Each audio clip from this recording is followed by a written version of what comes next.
Oh, I'm going to go. Welcome, everyone, to episode 16 of Paranormal Road Trip with Jen. Tonight, I welcome back one of my favorite guests, Al Santariga, and his partner in crime is going to be joining us tonight, Bryan Bowden. Welcome, guys. How you Thank you, doing? Jen, for Hey, having thanks, us. Jen. Hi, everybody. Thanks for coming back, Al, and Bryan. I'm glad you could make it too. Pleasure. I'm actually very excited. So am I. I know we've been talking and got lots to share, and you've got an interesting background. I'll tell you that one. So, Huh? whichever one of you guys want to talk first, feel free. We've met Al before. If you want to tell everybody about yourself real quick again, and then Bryan can introduce himself. Okay, I'm Al Santariga, founder of the Bronxville Paranormal Society, co-director of the North American Dogman Project, New York State chapter. Thanks to my partner Brian for volunteering me, and co-director of the New York State UFO Project. And that's it for me. Go ahead, Brian. Okay, I'm Bryan Bowden. I was the number one pick, but number two there at BPS. Do a lot with the technology, website research, as well as investigation for that. I volunteered everybody, that's Al, for the New York State UFO Project, which is more of like a grassroots organization, which we investigate UFOs and cryptids and other paranormal, and we create a vehicle monthly for people to come in and have a safe environment to discuss some of the most extraordinary and strange events that have affected their lives, where other people are in agreement that their belief system. So it's a great environment for people to get it off their chest or just listen to other people talk about it. And that's once a month, but we always take reports 24/7. And on top of that, we're co-directors of the New York State Dogman Project, New York State chapter. I have a show of my own. I have Novo Boomy, where we explore deep inside the Goblin universe. It's on Podbean at insidethegoblinuniverse.podbean.com. There's also another show there called Inside the Goblin Universe, and there's a co-host involved with it, which is Ronald Murphy Jr., who is known as the Cryptid Guru. Got that from Dave Scott. He is an incredible author. He knows everything you need to know about cryptids. Great guy. Jen, you should definitely have him come on. And on top of that, writing a couple of books, and I'm also the correspondent for North America and Canada for Outer Limits magazine. But that's it for the most part as far as the paranormal world is concerned. Well, I already told you what I was going to ask you about. And I read your bio and I was like, "Oh, that's so interesting." So you belong to the International Remote Viewers Association. I just Yes. thought that was like the coolest thing ever. I was like all giddy like a It, kid. um, Oh my god, that's so cool. well, so you want to know all about that. So basically, I think all of us that are involved in the paranormal field have a calling for it. And, it's something about, I started when I was young, UFOs, monster movies, lots of space stuff. So I'm believing in it, like there's possibly a life out of the planet. But you always have this calling, you have this feeling that there's like, you can't have put your finger on it, but you're different than somebody else in many ways. We did an investigation with one of the first ones we did as a group for the BPS. We went to Letchworth Village, and Al being the leader, we have a psychic for the group. She's not here. She's in Arkansas.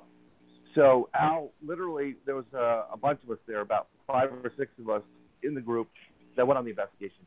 And what Al did was, we do this for every investigation, mind you.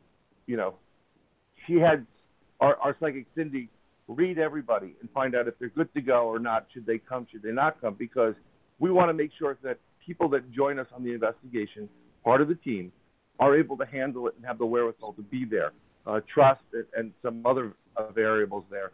And if they're not, we're going to tell them you're not coming. It's for their own safety, actually. So one of the things that Al was telling us after the fact is he wouldn't tell us what she said during it. Didn't want to taint the investigation, but we finished. We were having like something to eat afterwards, and Al got up there and started going around the room, and she looked at you, Bob, and she looked at this person, and then she goes, and then she got to Paul, and Paul, she gets a little zap. She kind of gets a tingle when people are open to the possibility or have a gift. And she said that Paul is very, very much leaning towards the gifted side. He has the possibility of a gift, hasn't developed anything whatsoever, but he's very open to, this type of philosophy. And then he goes, and I remember this like it was yesterday. Al goes, and then she got to you, and he was like, and she flew off her chair. And I said, what? And apparently she got a shock that blew him away. It blew her away. And she said that I have a tremendous amount of gifts and abilities, but I have a lot of walls up. She said, I think if I'm correct, that I had more than she had, but I have a lot of walls up. So when he told me that, I said, yeah, damn straight I do. I'm from New York. We always have walls up. And then we put the club on it, because I just don't want to open up a Pandora's box. So I asked Alex, can you ask her if we could, I wanted to talk to Cindy about it. I didn't talk to her directly and said, I'd like to explore this a bit, but I don't want to open a Pandora's box. So we started exploring, and she literally told me about myself and what I can do and how to ground myself before I do it. But these are things I've been doing since day one. I'm a huge empath, tremendous empath. I can sense things left and right. But besides that, I call it remote viewing. She says it's what she does. It's psychic powers or whatever it is. I taught one of my friends is someone who is very good friends with Ingo Swan, who is the remote viewer, if you know who he is. And he agrees with me, it's remote viewing. I've been doing this since day one, where I can be in another place, or if someone asks me to do something, most of the time it's healing or something, I can go there, travel there, never being there before. I can describe everything about it. I get smells, I get touches, I get tastes, and I get to the root of the problem. I did this actually for Cindy at one point, never saw her house, and I was able to find out what was going on with her house. And that dealt with a Wendigo being there for the most part, which I was able to remove from the house and actually killed it when I was doing what I was doing. And I literally traveled through her home. I could tell you what her house looked like on the inside and the outside, the color of it, where her room was, where the other people's rooms were, what color everything was. And initially when I started doing this, I would go to Al and say, listen, Al, I'm seeing this. I don't want to, should I tell this person what I saw? Because I don't want them to think I'm nuts. And Al's like, yeah, go ahead. When you have these impressions. So, and I would tell him I got about a 98% accuracy rate. But part of this was I've been doing a lot more remote viewing, and I was organized. So I became a member of the International Remote Viewers Association. And this is a group of people that are remote viewers globally. And there are projects, there are exercises that we go through.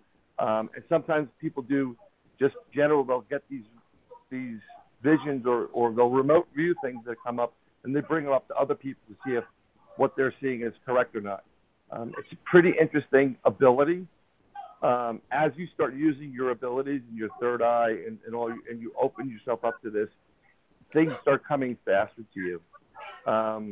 Recently, it's pretty interesting with Al. They were on an investigation. I couldn't go. I was sick. And, so I'm texting him, are you guys all right? I'm trying to see what's going on there. He goes, these guys here are thinking of a color. What color are they thinking? And I'm like, I'm not Karnak the magician.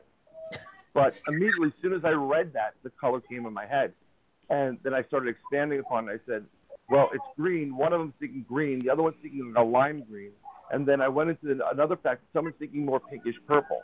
And instantaneously, it was just appears. It's like in your mind's eye. And boom, I was spot on. And apparently, Al, one of the guys almost fell off the chair, right? You blew them both away. They couldn't believe it when Bryan said green, because they were standing in front of me chanting green, green, green, green, green. Bryan, but this was before I called Bryan. So then I said, okay, I'm going to call him, be quiet. So I called him, and He says, I don't know. I'm seeing green. And I just said, and I turned around. I told the guys, I said, he's seeing green. And they're like, get the hell out of here. And he had sent it to me in a text as well. And I said, what's the first color you see on the text? And it said, first thing Brian wrote was green. And it just blew them away. Yeah, it was funny. You had to be there. It was great. Yeah. And then I described where they were in the campground. I've done this before when Al's gone out with other people. I tell him if I can't make it, I'll see if what I'm seeing there. And one time he went out with another guy from the group, and I told him there's something blue there. It's like a blue flame, and you're being watched in the background. And true to form, without even batting an eye, there was a blue spark and flame when you was with Danny, Al. And then the next, there was a Sasquatch in the end, creeping up on them. So it's pretty interesting. I know that when I do these things now, the way it works now is as I'm exercising my abilities, and Cindy told me, and another couple other people I know that have gifts said the same thing. The more you exercise, the easier it is for you. So what will happen is I'll just start, when we're talking on the phone with somebody or I'm meeting somebody, I literally, in my mind's eye, and pulling it to the mind's eye, because that's how the best I can see it, I'm actually seeing it. I'm actually there. It's very strange and weird, and I second guess myself all the time, because I think most people in this field, when you have abilities, your brain is more open. You use both sides, both hemispheres, and that's why you were able to do certain things. So, but sometimes you think being so creative, or being an artist, or being someone who's into this type of you don't know if you think you're just making it up in your head or not. But I found very easily it's not made up. It is real. Trust the judgment. It's pretty interesting. And Al had an issue with one of his family members, and I've never been to Al's house prior to this, mind you. Was never there, and they were having night terrors. So I said, I'm going to try to help you out. I'll send blessings there, and I'll go there, and let me see what's going on. And I thought, every time I went there in my mind, I tried to travel to it. I got to the same spot, so I'm seeing the same thing. So it was like a little doorway, a little alcove. And I'm like, no, I don't want to be. I found out long ago that when I go to the same spot, that's the spot I'm supposed to be looking at. It takes me directly to the problem, which is interesting. So I explained it to him. I said, you need to salt that area there. And I drew out the room where this person was staying, and I was basically spot on, if I'm correct, Al. Yeah, you nailed it. Yeah, you nailed it. And I think he went out and he salted and he did some staging, and it solved the problem, if I'm correct. Which is pretty good. It's always good. That's interesting. Yeah, it's pretty cool. I think anybody has the ability to do it if you're more open to it. It's just, you just got to practice this. The best way to practice is to have your friends just pick something or a location or something and just put it aside. Don't tell you, say, okay, I got it. I got the location, and give you a chance to spec it out and try to open yourself up to it. You got to get in, not a meditative state, but you got to kind of relax. And being a parent of a 6-year-old and a 10-year-old, that is virtually impossible most of the time. but I usually do it at night when everybody's sleeping, and I can kind of focus on certain things. Another thing, if you want to know my remote viewing, we've done a couple of CE5s. I don't know if you're aware of what the CE5 is. No. Okay, so CE5 is close encounter of the fifth kind. It's where you become. It's an active encounter.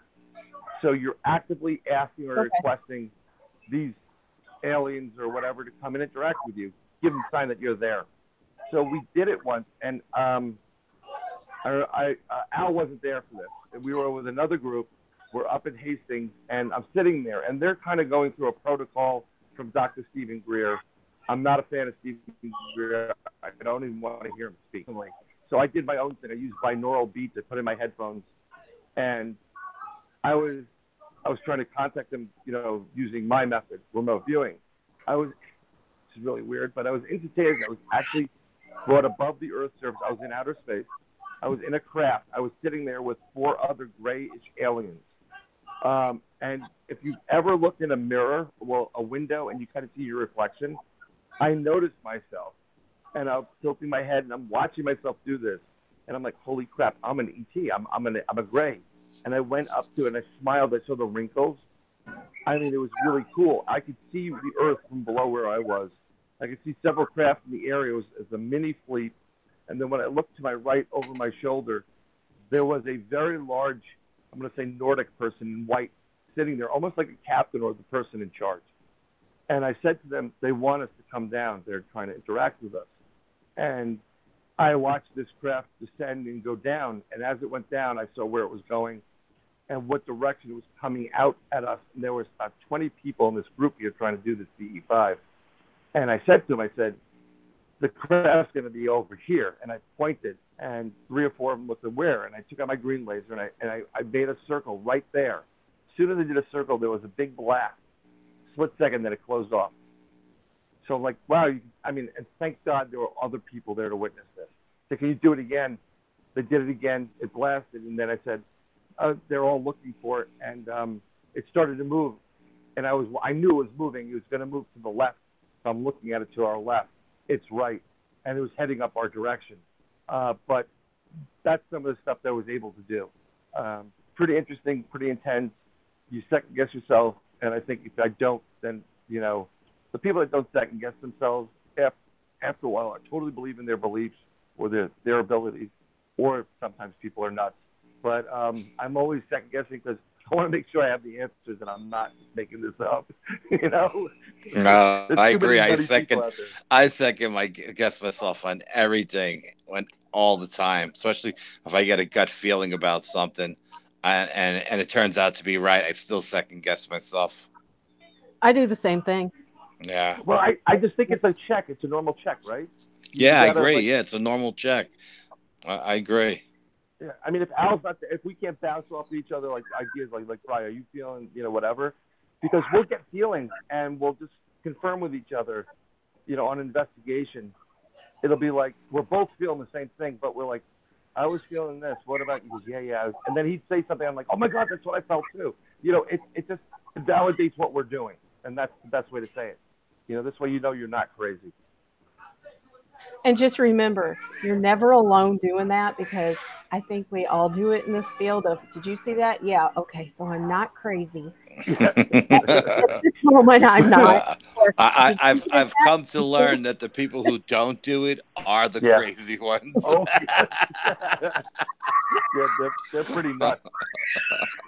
They're insane. But like one of our investigations actually we did with Letchworth Village, which we'll probably talk about tonight.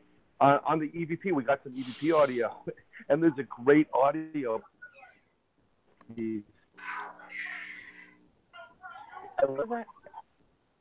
hear a growl, and it was right there, and I'm like, I played it back for him. He goes, no way. I'm like, yeah. We didn't see anything there, but there was something there. So it was pretty cool. Sorry, Xander was yelling like he has no sense. Yeah, that's another story. You said Letchworth Village. Can you still get in there? Because that is on my bucket list. That is really well. You take that one out. No, you really can't get in there anymore because what they did was there used to be a road that went around the whole complex, and some of the buildings had parking lots in the back that you could drive down and park behind and sneak in, and the cops never actually looked that hard. They would just drive through, and if they seen headlamps or flashlights in the building, they'd come in. But if they didn't see any cars, they would just let you, if we seen them coming from like a mile away, because you could see them coming, we just shut off our headlamps until they passed by and they did their little loop, and then we turned them back on. But what they did now is they blocked that road off.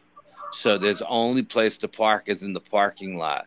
So if they come in and they see cars in the parking lot, then they're actually going to go from building to building looking for people. Where before you could just park in the back and they didn't see the car, they would just drive right by, you know. So it's a lot more difficult to do it today than it was when we did it all those years ago. Yeah, and they will arrest you. It's a- not a joke. There was a couple of people that were working the press. They're professional photographers. They actually went inside and they got arrested for trespassing. Part of that is last time we were there, Al and I, there must have been a fire in one of the buildings. And let me tell you something. You know, it's dangerous. There's 24 or 27,000 acres of property there with a lot of buildings that haven't been touched in decades. It's dangerous. And when you get the kids going, I mean, like, that's a place. If I was growing up around there, that would be our playground. I mean, that's where we'd be drinking beers. That's where we'd be hanging out. And, you know, somebody is an idiot and lights, something on fire and causes a problem. It causes a problem for everybody. But I think, Al, if I'm correct, when we were there, the Lego Corporation was literally going to buy that place and make a Lego land there. Yeah. And I said, like, wow, that's a pretty scary idea, putting Lego, it's pretty freaking haunted. I mean, it really does have a lot of spirits there, and not like bringing kids and spirits together. Although that couldn't go bad. Not at all. See the Lego rising up off the ground. Well, that's like, have you ever heard of Eloise in Michigan? It's in Wesleyan, Michigan, I think it's west of Detroit. That sounds familiar. It's an old asylum. It's one of the most haunted places in Michigan. Wow. The people just purchased it in June, and the owners are allowing 2-hour investigations right now through November, and they're going to put a seniors home in there. A what home? A seniors home, like a nursing home. That's a bad idea. That's what I said. That's exactly what I said. And I said, oh my God, I said, if anything, do you know how much money they would make off that place letting us investigate alone? Well, it's not gonna pay all the bills. I mean, you'd have to really charge people, but it could be lucrative for them. Yeah. But that was my first thought. They're putting a senior home in there with everything that happened in there. I think this place was built in like the 1800s. It's old. It's what the problem with this is? There's so much energy there, and it's not good energy, in my opinion. Even if it was an asylum, the mental aspect of it and the people who've lost their faculties, that alone is terrible. But there were some probably really nasty people there, and I just think I just see a ton of people just being killed or dying, suspiciously in the area because it's going to be like a feeding frenzy, like shooting fish in a barrel. They did that local by us, by around where my grandmother used to live in Yonkers. It was a funeral home. Now it's a daycare. Not a good idea. Me? I'm not kidding you. Now, see, I would send my kids to a haunted daycare, but no, you know what? No, that is just, it's just wrong. I mean, certain things should always stay that thing. It should always be a mental institution. It should always be a funeral home. I mean, the whole idea of Legoland going in an insane asylum, which is basically Letchworth Village was partial insane asylum, partial pregnancy rejects, unwanted children. Yeah. It's where they actually, if you didn't know, it's where they came up with the polio vaccine. Oh, is it? And yes, and I'll explain how they came up with and discovered the polio vaccine. They would concoct whatever the vaccine was, and then what they do is they test it on children. That's sad. And if the child didn't die, you had a vaccine. And a lot of children died there. And we'll put it that way. So they were doing a lot of experiments. Al, correct me if I'm wrong, there was a few doctors there that were pretty, like sadists for the most part. Yeah, there was some bad stuff going there. The doctors were evil, to say the least. Comparing to the Nazi doctors is what you're saying? Probably worse than them. They basically had the ability to do what they want, when they want, whatever they want. And when you give somebody, it's enough that when you give somebody a uniform, they think they're a cop. Joe, you're just a janitor. Just chill, relax. But when you give someone the ability that they're not going to get caught and they can experiment, and if they're scientists, they're going to try to experiment on things, and it's just the sadistic side of people comes out. I think it's also the negative energy around that place. It preys on you to, like, look, cut him, hurt him, do this, do that. I don't know. It's something I wouldn't want to play around with over there. That's sad and it's scary all at the same time. Yes. I watched the one, was it Ghost Adventures?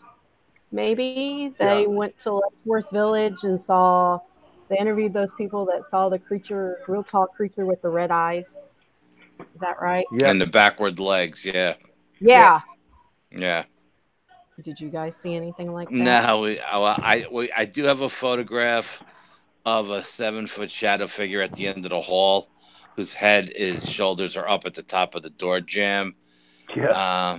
And I do have some amazing photographs of the old lady who was there waiting for us. And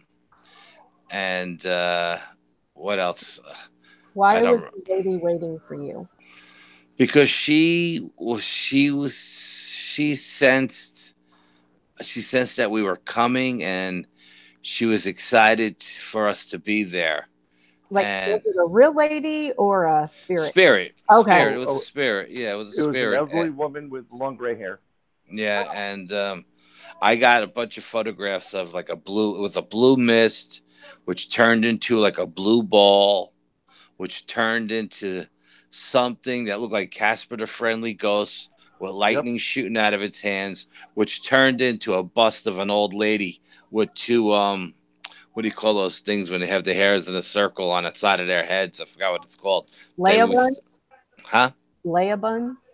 Yeah, buns on each side of her head. Yeah, Leia? and Leia buns. Yes, and use the false out. And you could see she's got this old, look almost like a witch. She had a long jaw and a long nose, and she was waiting. As a matter of fact, when we were there, we ran into a group of kids who had just come out of the morgue, and they got an EVP of the old lady saying, "Who invited you here?" So she wanted them to get out of there because we were in the building as well at the same time, and she was waiting for us. And so it was there was, I think Brian and I were the only two who felt it, but down in the basement by the elevator shafts that are stuck in the open position, we both felt a dark presence in that area right there. But it was as fast as you felt it, it was gone. And that was the only time in the whole time that we were there that we felt it. As a matter of fact, Cindy, our psychic, we called while we were there, we called our psychic, and she said, when you go to the operating room, you're going to find a board game with the letter O. And of course, we're 6 guys standing around a phone that's on a speaker. We're all laughing at her. Oh, yeah, operation, this, that, and the other thing. Well, we get to the operating room. It's not that big. And we're standing by this broken down table with a broken down TV on it. And mind you, there's only one way coming in and out. There's nothing on the table, or nothing on the table but some debris. And I'm taking pictures of Paul, taking pictures of us. I got apparitions over Paul's head. We got all kinds of orbs. One picture looked like it was snowing inside the room. And then at one point, I think it was Anthony who said there was a metal pipe sticking out of the ground. Anthony goes, look at that pipe. It's shaking. Like somebody's actually got their hands on it, shaking it. But right next to the pipe was a piece of rope hanging. The rope wasn't moving. So Brian grabbed his UV light and went over to the pipe to see if there was any fingerprints on it. Well, there wasn't any fingerprints on it. But when we turned our headlamps back on, because we were doing this in the dark, and we went back to the table to kind of regroup to figure out, there was a game on the table. Tell her what it was, Brian. Yeah. So we were standing there, and Al's giving, he's talking, and like, let's try to, like, get a plan together. And I'm like, Al, and he's not answering. I'm like, Al, and he goes, what? I'm like, Al, look. And I said, pointed right at the table, and right sitting in front of us on the table was a Ouija board with a planchette. Wow. It wasn't there. None of us brought it in. Of course, And Alan it looked like it was it looked like it was ancient. Yeah, and if you watch the video of it, I'm freaking out. I'm cursing, don't touch that thing. Get it away from me. Like, don't touch it. Don't touch who it. put it there? I mean, it was not there when we first came in. And then all of a sudden this ancient Ouija board shows up, and that's, the psychic said we're gonna find a board game with the letter O, and it was crazy. I mean, the whole experience that day was crazy. We had so much stuff go on. We caught so many things in the photographs. Just one thing after another. It was an amazing day and night. Oh yeah, that was a good time actually. Yeah, but we never seen anything dark. Like the guys from Ghost Adventures. But we both felt it because I had guys on different floors, so nobody would contaminate each other's investigations. And so I was on the bottom floor and Bryan was like on the second floor. Then we switched and he went down there, and then we would all meet at some point and talk about what we experienced on separate floors. And Bryan said, well, there was this one moment down in the basement by the open elevator shaft. I got this bad vibe, and I was like, oh my God, because that's exactly what happened to me the time I was down there.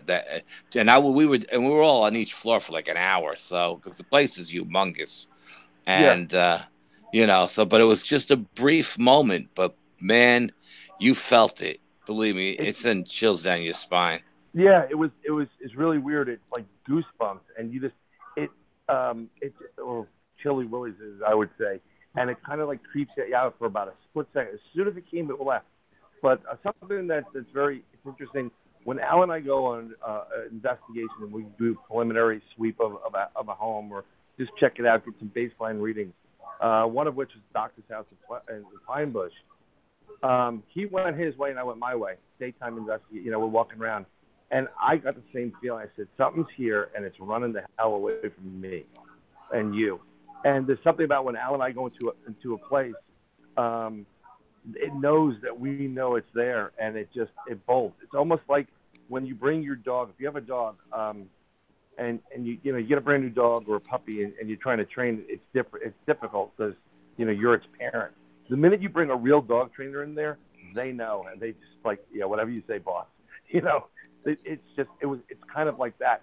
We must give off a vibe, or as we're sensing them, they're sensing us, and they know that we're it's happening whether they like it or not. But that's something I definitely noticed about when Al and I go into a place. Yeah, we kind of lock on like guided missiles, and we could just feel the energy running from us, and we just run it down. We just keep following it from one floor to the other, up and down and in and out. You can't shake us. We eventually catch up to in the end. We usually do. And I've had that happen too, where it's there and it'll run. Oh yeah. I have that happen. So you're not alone. I don't know if it's scared. It doesn't. I don't know if it's scared as much as it knows that it's there. It's kind of like maybe like a child running away, like when it's bad or something like that. They know that something's coming. They don't want to face the whatever it is. We're not going to hurt anything. We'll try to help you get out and go out to the light and whatever. But for some reason, it wanted nothing to do with us, and it actually got pissed off that night. During the investigation, it's actually on video. You can see it on the Bronxville Paranormal Society YouTube channel. We're using a phonetic generator, and one of the guys that's there, this guy Charlie's going, "Were the children hurt here? Were the children hurt?" And the next thing you know, you hear this big bang, boom, scares the hell out of Charlie's wife. I'm looking for Al, but we were doing a live feed with I forgot what his name was, Pat Daniel's show, and he was out of Utah, yeah. But it was not happy that we were there. It wanted us out. Yeah, it was a crazy investigation. Bryan's streaming live on Twitter.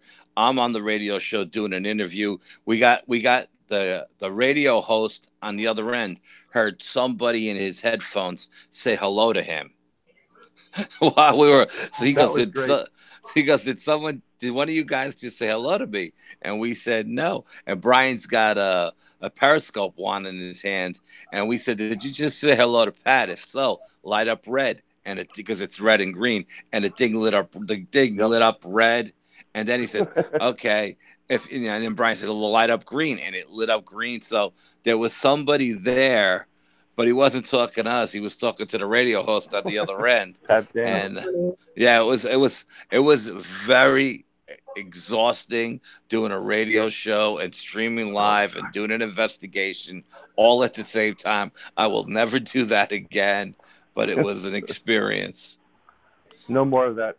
I'll tell you what, Pat, like I said, his show, he had a terrestrial radio show out of Utah, and he said the audience was just going crazy for it. Just going, phone was ringing off the hook. Like it said his audience went nuts for it.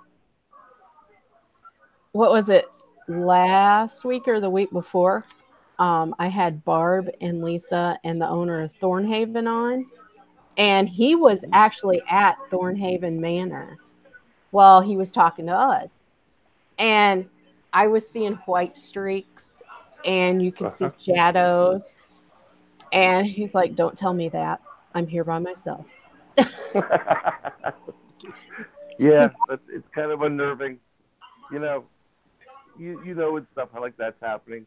But I find that when Al and I are doing an interview, or we're on the radio, when we did our own show for a bit, 9 out of 10 times, you're going to get some kind of EVP or interaction.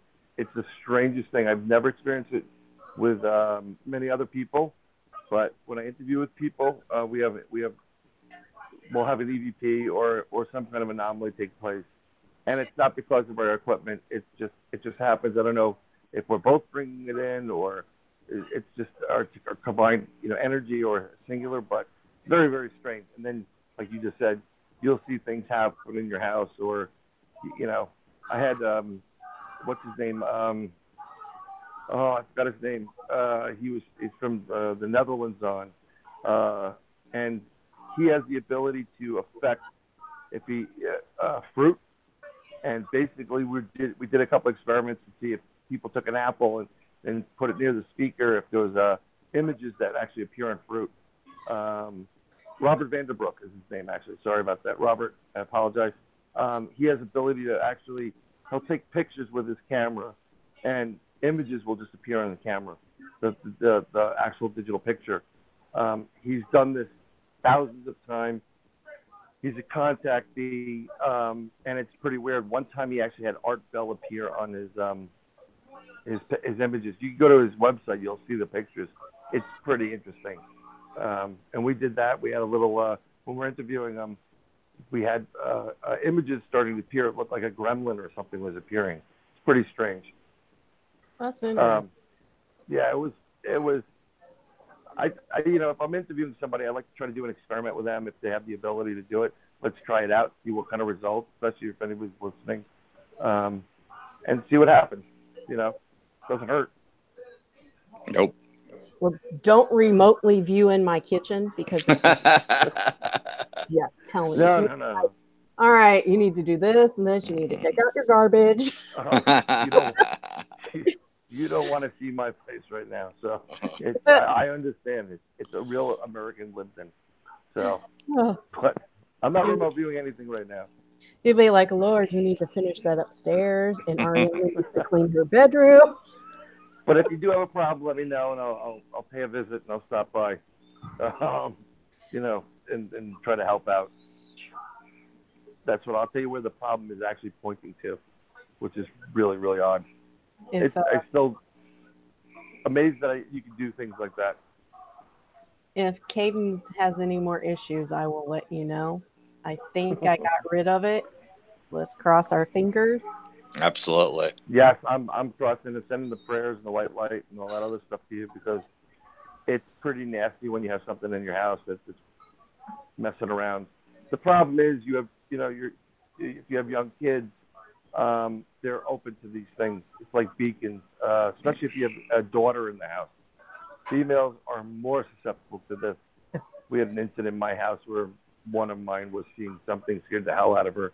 I actually confirmed it with our psychic Cindy, and she confirmed that this person was missing half of their face. It was, yeah. So tell her about the photograph that Jordan drew that you showed me. Unbelievable. This kid is unbelievable. So this is my youngest. My oldest was seeing things, and I noticed it. And the good thing is, being a believer myself, I know what to look for, and I can help her out with it if she wants to deal with it. Wife's not so much into it. She's still a little bunky, but it is what it is. So my youngest drew a picture, and they posted it in school. They posted it on this thing called Art Zonia or whatever, and it's I'm looking at it. I'm like, this looks like a gray alien. And I said, well, what? And then she posted another picture, and it looks like spaceship. So, and I don't talk about this stuff with the kids whatsoever. I don't want to scare them. So I said, honey, what's this? She goes, those are the spaceships. I said, the spaceships? I'm like, yeah, they're in space. They're flying here. And those are the people from the spaceships. So I'm like, oh, that's pretty interesting. And I started talking to her about it, and she says, I said, well, what is it like? Do you know what it's like in the spaceship? She goes, oh, yeah. I can see the planet from outer space. So again, she's 5, 6 years old, so you got to take it with a grain of salt. But this happened actually when we were down in not Delaware. I don't know if we were in Delaware or another state we're staying over, and I actually talked to Al about this after the summer, not this summer, the summer before, and I just had this feeling something wasn't right. This is when I was telling him about the pictures. And the day we were going to leave, kind of got a nervous feeling in my body as if something was going to happen. And what I noticed was she woke up, and she woke up with like a blood stain on a pillow and on the sheet. And I'm like, what the hell happened? Did you get hurt? And she had a mark on her back. And it just happened to coincide. And I don't know if she was taken. I don't know what the heck was happening. It didn't affect her at all. But I mentioned it to Al, and it was kind of odd, to have the kids drawing these things, talking about them, and the picture she drew was amazing. Yeah. Brian took a picture of it and sent it to me, and it just freaked me out. It's not something that. How old was she at the time, Brian? She was really young at the time. Like 4 or 5.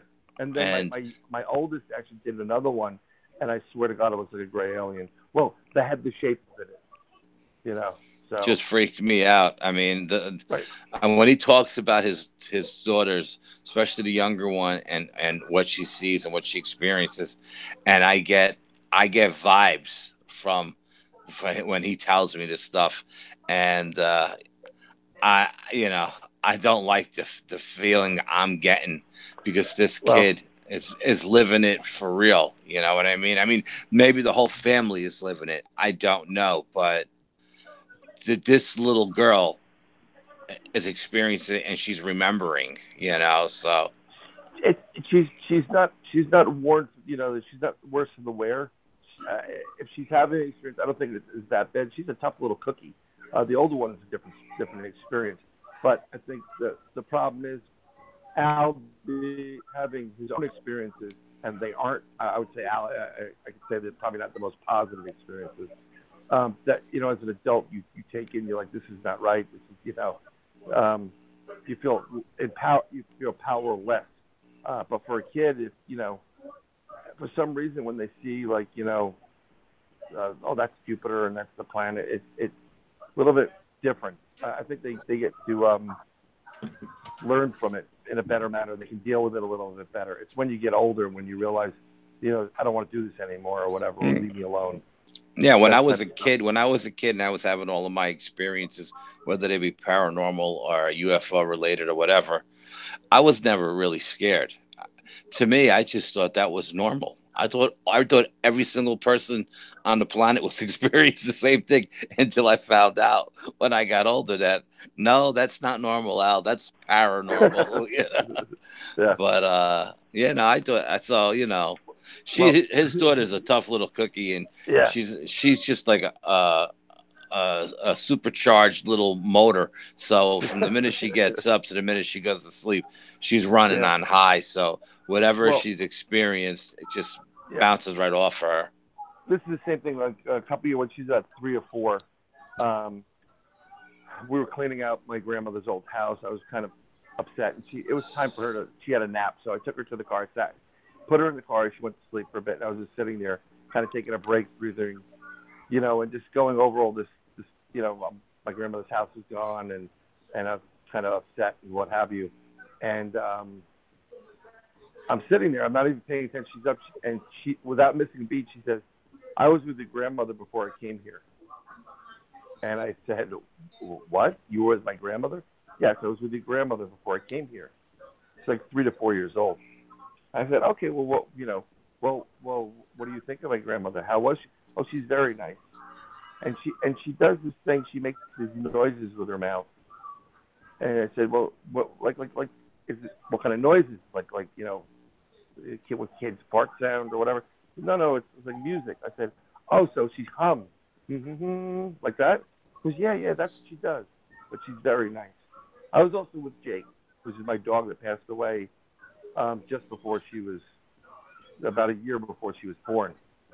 She didn't know these things, but she's telling me these things. It's kind of odd. This is what I'm trying to say, that when kids are at a certain age before they're brainwashed through our school systems and whatever, I think that they're I always had this joke. I always joke around when you hear babies babbling. I'm like, they're telling you the cure to cancer, and you just don't realize it.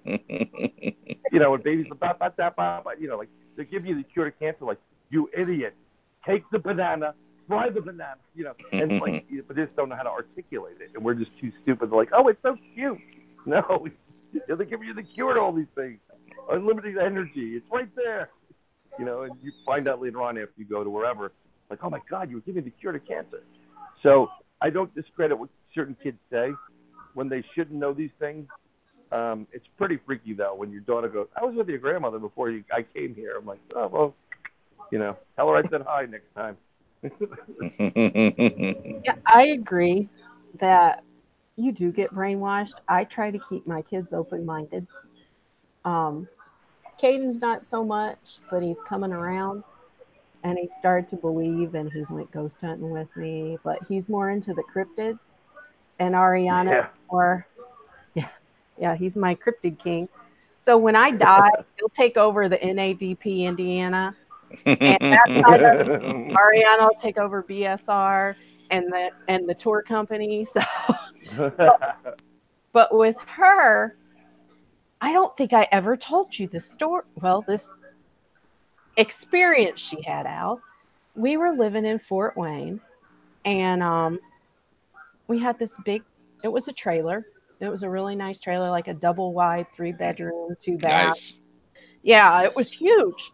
And if the hallway that went to her bedroom teed in the living room, and the first door on the right was a bathroom, the second door was hers, and at the end was a room that ran along the width of the trailer. And she would tell me, "Mom, there's a scary Spider-Man in there." I'm thinking, what in the hell is a scary Spider-Man? And then she saw Venom. She was seeing something that looked like Venom in that trailer. Oh my God. And she was like 3. Wow. You just gave me goosebumps down my whole body. Wow. And one night I was sitting in the living room working on EVPs, like listening to my recorders. And she was in bed. And you know how a hollow bedroom door is?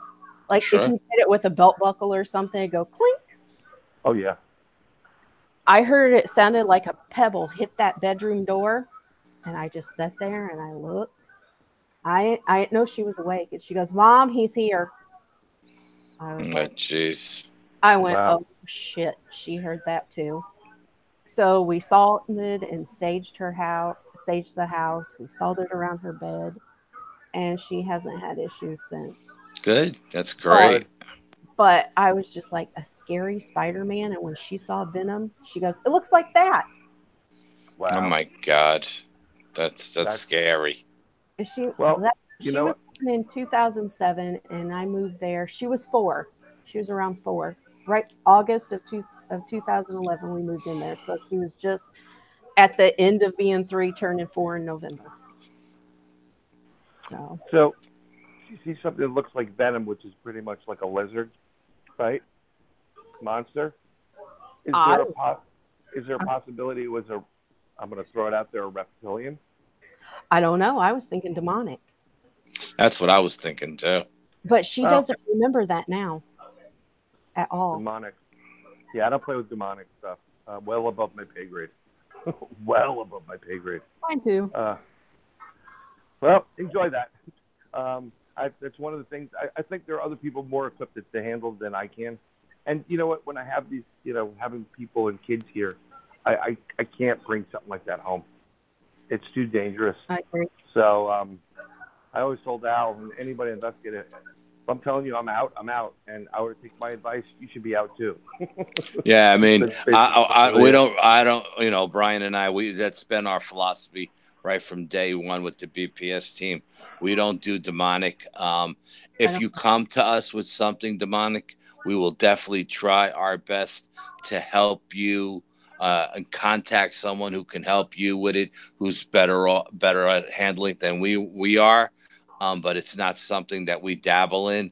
We got people all over the country that we know that we could call and hook up people up, and but we don't go down that road. Now that's just one road we don't need to travel down. I'm with you, and I actually had a guy get a hold of me. It was scratching him, doing all sorts of things to him, but would leave his girlfriend alone. I said, I can't touch it.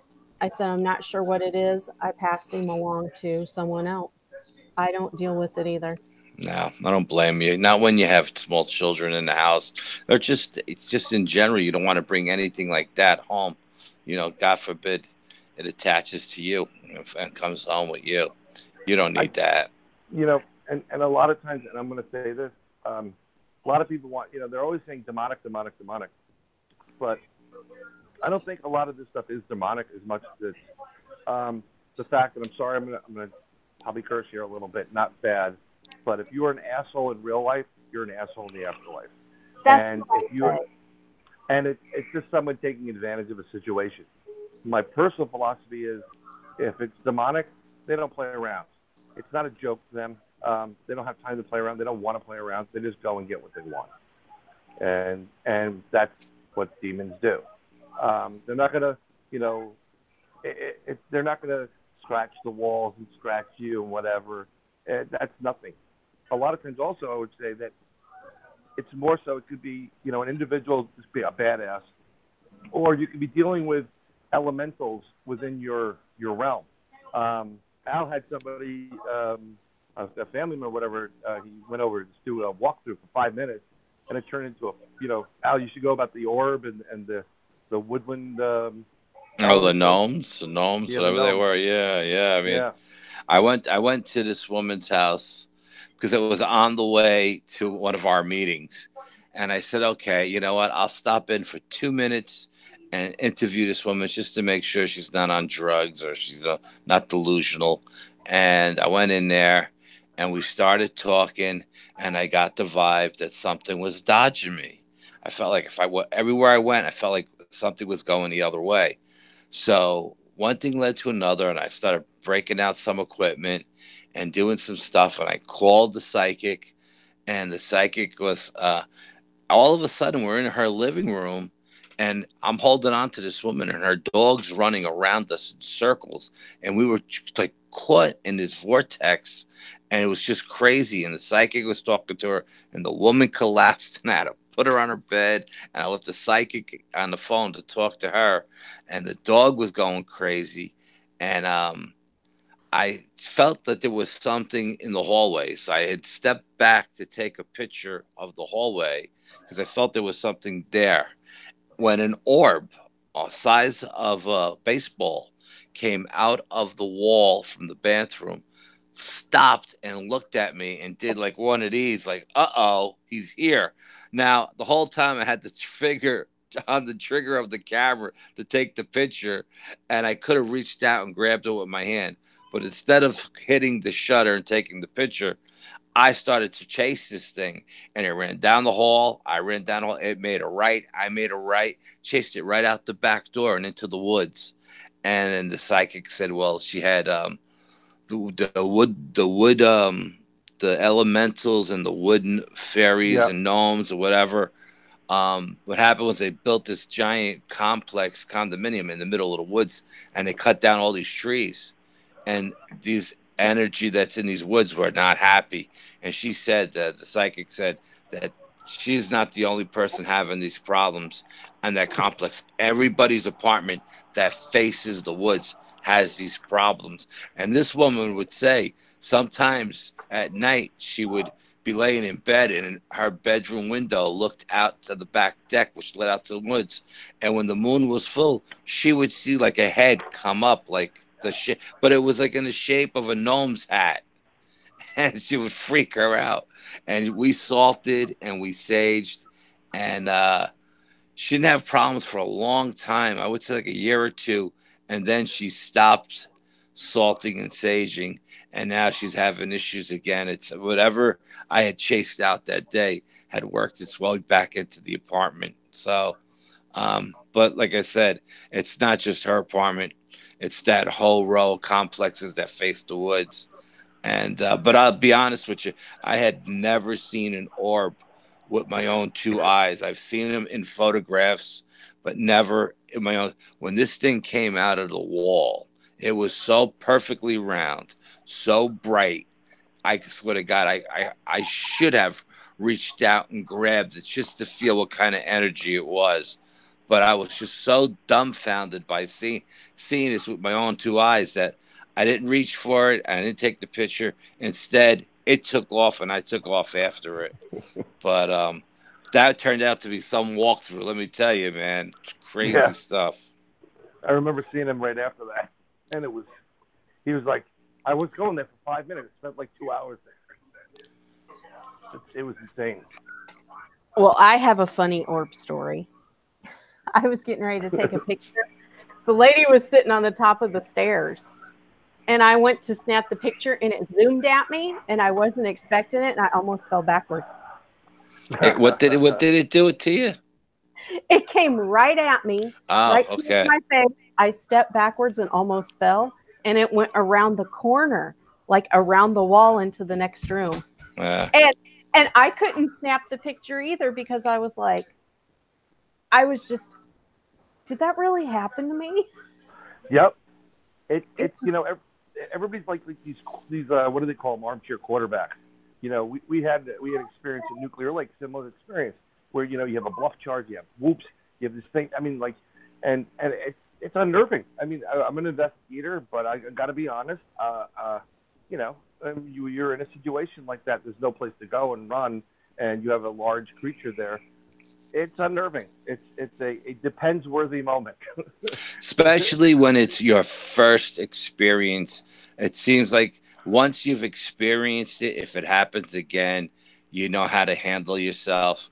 But when it's your very first experience, whether it be a whoop or a tree knock or an orb or an Yeah. apparition or whatever, once you've experienced it, yeah, You can you're handle it better the second the time next around. time, yeah, the second time around, you're not so blown away by what you're seeing, and you stay in the investigator mode. It Right. doesn't blow your mind. But yeah, I mean, But we've had some crazy stuff. yeah, and you tell them this to other third parties or whatever, and they're always, well, I would have run right towards it. Like, you wouldn't have run right towards it. You would have been running your ass through the woods. Don't give me this crap. I mean, it's such, I would have just jumped on top of it. No, you wouldn't. Let me tell you something. You wouldn't, because it was pitch black. You couldn't run any place. You couldn't move any place. You weren't going to go in the water because you just die from radiation poisoning. So there's this like large bipedal creature there. Later on, we found out it's probably a Sasquatch, as well as we're going to classify it as a Dogman Type 3, which is more of like a Sasquatch Dogman hybrid. You cannot run in any place. This has a total advantage. Matter of fact, if you run, that's when usually you get hurt and die. You poke your eye out or whatever. But prior to this, and prior to meeting Al, and actually because of these experiences, it triggered a memory. And I do have a photographic memory when I want to use it for the most part. But I recall the time when I was in summer camp, and this is like 3 in the morning, and I wake up and the bunk is, we had about 25 people on the bunk, and my bed was right next to a window, like the corner bed near the window, and there's a window by my feet. So the glass is like millimeters thick, right? It's nothing. And I'm getting this skunky smell, and I have to go to the bathroom, and I kind of about to get up, and it looks like there's somebody staring in this window. And I know all the counselors are there because when they come in late at night, after they go to bed, they shut all the lights off because you can't sleep with the lights on. So I'm looking, and as I peek over, it looks like a gigantic gorilla, okay? Now, you have to understand something. It's in 1978, 79. My experience with Bigfoot or Sasquatch was from In Search Of and some of the other programs that used to be out there. I always thought Pacific Northwest, right? Well, that's where all the Bigfoots are. They're out in Hollywood, There's no Bigfoots here in the East Coast. It's just out there. Wrong. Actually, if you really want to look at it, the largest population and sightings happen on the East Coast, specifically New York, Pennsylvania, New Jersey, Ohio, and going out your neck of the woods. That's where a high concentration of Bigfoot and Dogmen are. So I literally stayed in that bed frozen until I just couldn't take any more, and I slowly slipped out of that bed. I was crawling underneath, like I was like crawling under a barbed wire in World War II, and I'm doing this dog crawl just to get to the bathroom. I was so fearful going to the bathroom to make sound because the windows are right by the bathroom too. This thing could have come out and grabbed me. And when we had this experience at Nuclear Lake, I think part of that fear was triggered that I kept in the subconscious. But, going through it, it's like I kind of wish, knowing what I know now, I could go back to that time and like, oh, look at the Bigfoot. Oh, my God, he's right there. Somebody give me a camera, like go to sleep.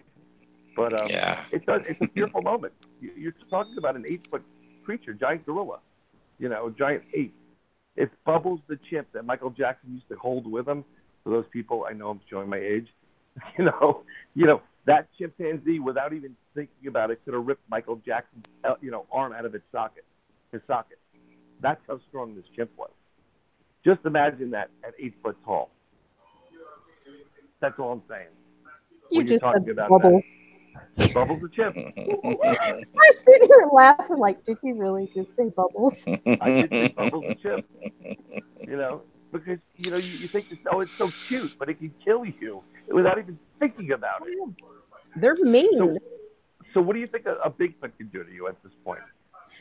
Well, look at the ones, I don't remember. I think it was on Sasquatch Chronicles. I've heard it on a couple different shows where the guy was out hunting and checking his gun, and his brother or brother-in-law and wife was there waiting on him, and he was folded backwards and stuffed in his truck. Yeah. Yeah, I don't remember that one. I thought I've heard them all on Wes's show, so I don't remember that one. But yeah, he was bent, like folded, like not folded down like he was tying his shoes, but the opposite way, and stuffed in his truck. It's funny. There's a report in New York State right now of a Sasquatch or dog, whatever you want to call it, whatever it was not happy the hunters were there, and literally was like pulling an Elmer Fudd or Bugs Bunny and taking like these guns and bending them into bows and knots and whatever. It was pissed. So I don't know if it was pissed because it was hunting it and its territory, that's its food source, or it was protecting them. I have no idea, but I gotta find out more information, and I guess we're gonna be taking a road trip. I just volunteered Al for a road trip. Hey, let me ask you a question. What time is it? Someone got a time check for me? 9:52. I gotta go. I have to get up at 4:30 in the morning. I have to go. So, Jen, it was great talking to you. Bri, keep going. Yep. You're rocking and rolling. I gotta go. Thank you. Okay. Good night. Have a good night. Thanks. Have some beauty sleep. Bye-bye. Don't let the aliens bite. Let me throw this out here to you. Sure. You're talking about Bigfoot. And when you were younger, you saw one. So when I was little, I would dream. I can't say I was dreaming. in my bedroom, I had like a room with all my toys, and in my bedroom, I would think there was a Bigfoot at the bottom of my bed every night. I don't know A, why, but I could like a see it. big Bigfoot, like an 8 foot Bigfoot. Like, all I remember is seeing its head, and I knew it was at the end of my bed. Now, mind you, this is the same house that when I was 4, I saw an elemental looking in the window at me, and it smiled Okay. at me. And I lived there from, oh, I don't know, probably 3 all the way up till I was 7 when my parents divorced. So I lived in this house for about 5 years. And I saw the elemental, and then I would dream of the Sasquatch at the end of my bed. Well, it's really funny. Up until the point where we did the investigation at Nuclear Lake, I was hearing some reports from people about how Sasquatch is interdimensional, and maybe there's a lot of relationship between aliens and Sasquatch. There's a lot of reports, and I was like, yeah, I don't think so. I don't think they're using telepathy. Sorry about that. To do this. It wasn't until Nuclear Lake when we had the whoops, and in a matter of literally a second, it went from where we were to about 1.5 miles away. There's no way you can do that without being able to travel interdimensionally for the most part. It's too much mass going through there. So the thought of this creature being part of the elementals that are out there, be woodland creatures, fairies, that whole genre, that fae, realm, I can see it happening. Another thing is, and we don't know if it's an elemental or not. They may be part of that. I don't want to piss them off, but there's the jinn, Mm-hmm. Jin, Yep, I know and what those the are. genies, and they're kind of on that elemental border. They're like the kings of. They were here before we were. Excuse me. So the fact that this creature could be part of that and could have been there is very plausible for me. Another thing is that some people are saying, those black shadow figures that appear at your beds with the hats. Some people are seeing those things. The Shadow Well, Man. the shadow man. Now, people are seeing these things, and they're getting very, very scared when they see it. I think they use that fear as almost like in Monsters Inc. They use that as an energy source. But when you're not fearful of them, or you're aware of them, they don't have anything over you. So maybe this elemental was projecting stuff into your room, or putting something in your room as a protector, because it knew if it smiled at you, it knew you were aware of it. Oh, I was eye to eye with it. Yeah. We had a crawl space, and then the house sat on the crawl space, and the window was probably I'm looking at these, probably 3 foot off the floor, and I was 4, so I was short. Can you hold on? My 3-year-old's trying to climb in the freezer. Oh, there you go. Go for it. He's like climbing up the front of the fridge. Okay, his sister's got him. I want some ice cream. Yeah, probably, or ice. But talk about the elementals. But I was eye to eye with it, and it smiled. And then about that same time, I started seeing Sasquatch at the end of my bed. Well, that could be like, I don't know, were you ever thinking of Sasquatch? Do you recall knowing about Sasquatch back then? I do not. I hear everybody talk about, what was the show you were talking about? The Leonard Nimoy show? Yeah, In Search of. Yeah, I don't remember that. Honestly, I don't remember a lot from when I was younger. No, and that's actually a good thing. Sometimes that's a good thing, because maybe things were happening that you don't want to remember. But maybe this creature sent you a little gift as a protector. Said, what, this one smiled at me. Maybe we're friends, or we're friendly. So I'm going to send her this creature. It didn't bother you. Did it scare you? I think that's the tell. Maybe it was there, sent by the elemental, saying, look, protect her. That's my friend, or whatever. I'm assuming it. And unfortunately, this is a really weird field where, to be brutally honest, anything can happen. Yep. But that's the only way I can explain it. If there was a Sasquatch in your room, I'm sure you would smell it right off the Oh, yeah. bat. They don't smell too good. But if there was something that was interdimensional there, you could kind of maybe project yourself being there, and maybe it was like a watchdog for you. If it didn't bother you, I don't think it's a bad thing. It's when it starts bothering you that's a problem. I think, you're that little and this thing was huge. So I would cover my head up and I could still see it under the covers. That's the thing. Well, I always wondered. You get into that what some of these legends have been told about these creatures for a long time.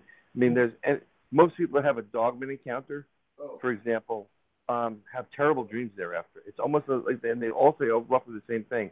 It's as if this thing was in my head. I think they do have an ability to, on a subconscious level, or I'm not going to use the word telepathy. I just don't like it.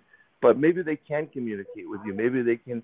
Part of their defense ability is to project images into your brain and to be able to play with it. And who can you play worse with? Is children, right?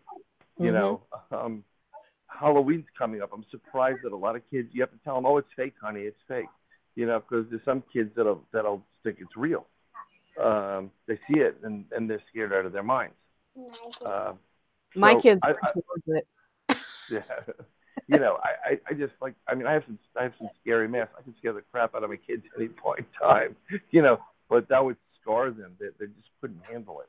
Whereas some people, like yourself, maybe you can handle it more so than anybody else. Thought I'd just throw that out there and. Yeah, no, it's very interesting. That same night that we had the UFO, the Bigfoot encounter, after that, we heard a couple of tree knocks across the stream. We heard the tree knocks from where we were, and I came up with the theory that it was a scout. It was trying to get its people or its members of its clan from one part over to where we were, and it was trying to scare us off. It tried bluff charging us. It whooped. It threw a nice sized rock, probably 100-pound rock that you could feel the thud when it landed, and it rolled and hit my chair, knocked me out of my chair. So it was doing its best to get us out of the area so it can get its individuals across. And I think the three whoops was telling whatever it was, there's three of them, and using a different way of getting around. Don't come this way. After that, there was such an intensity in the air. It's kind of like when it's when it's going to have a bad storm, and you can kind of smell it. There's like a negative electrons in the air, and you can just feel it. That's what it felt like. It was so intense. And then after the whoop, then after it finally said, probably, I give up, we'll just go take the long way home. It almost immediately broke. And the cool part of that was you felt it. And then we stayed there for a little bit longer. And as we were traveling around to the next destination, which is on the other side of this little area of the lake, we had a UFO experience. Craft came, seeing in the sky. We said, "What's that?" And the craft stopped and literally came at us. It put a light down. It kind of like scanned us. We turned our headlamps off. This video, by the way, you can see and hear it at Bronxville Paranormal Society YouTube channel. I actually had a camera. I was the one that videotaped this. And I enhanced the videotape, and you can hear there's an electronic scanning type of sound in the background. It's pretty interesting. So having the UFO with the Bigfoot and Bigfoot with the UFO, and then investigating this further, there's a guy out in Stan Gordon out in PA. He's famous for the Kecksburg type of UFOs. Very good investigator. He was one of the first ones to have a 24-hour hotline before MUFON and all these other guys. He got a lot of reports of dealing with Bigfoot and aliens connection.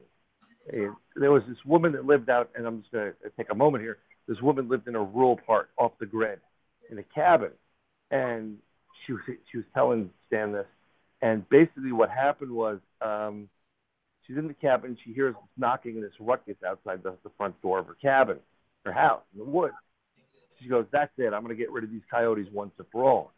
She grabbed her shotgun, and she literally walked over, opened the door, and standing right in front of her, I mean, literally in the door was a 9-foot Bigfoot.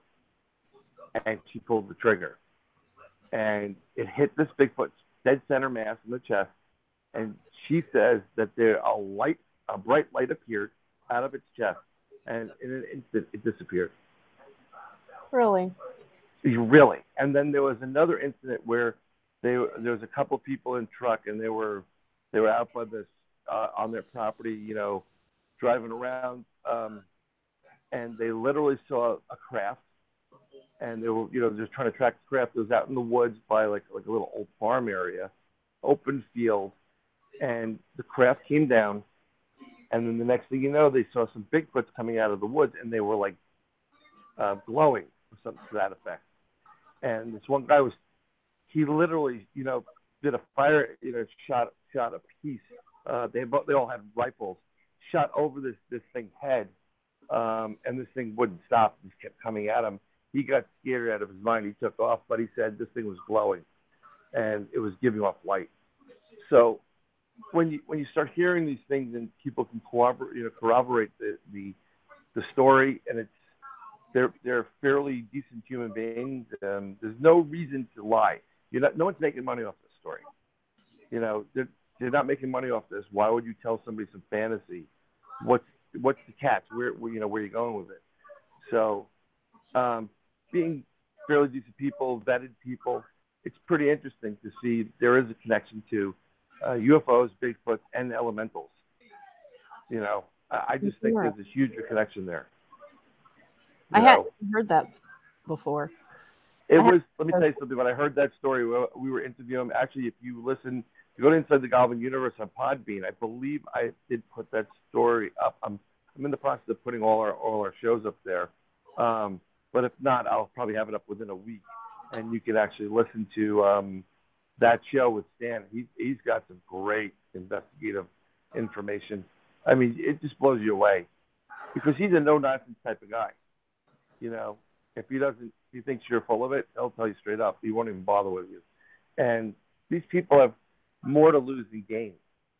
That's like with the Dogmen. When I started getting into this Dogmen thing, I'm like, I didn't want it to be, I was like, yeah, whatever. It's not real. But when you start getting reports from people that are in the government, be it Army, military, or whatever agencies, they've got a lot to lose. Yeah, they do. There's no reason, they can't put their name on a book, and they can't, profit from this. But when they're coming out and telling you what takes place on bases between UFOs and cryptids, unless they get off on being a serial liar, which I doubt, you gotta have some belief in it.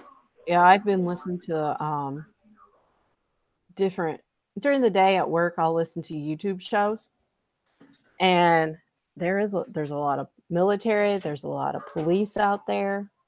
They all seem to come forward, and judges, attorneys, doctors, people, like you said, people who have a lot to lose are coming forward.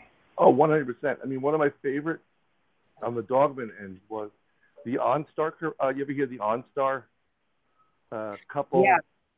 That was really that was a chilly moment. That gave me a little bit of the chills when you heard that. I could just almost envision what the hell was going on there, and wow, it wasn't a good thing.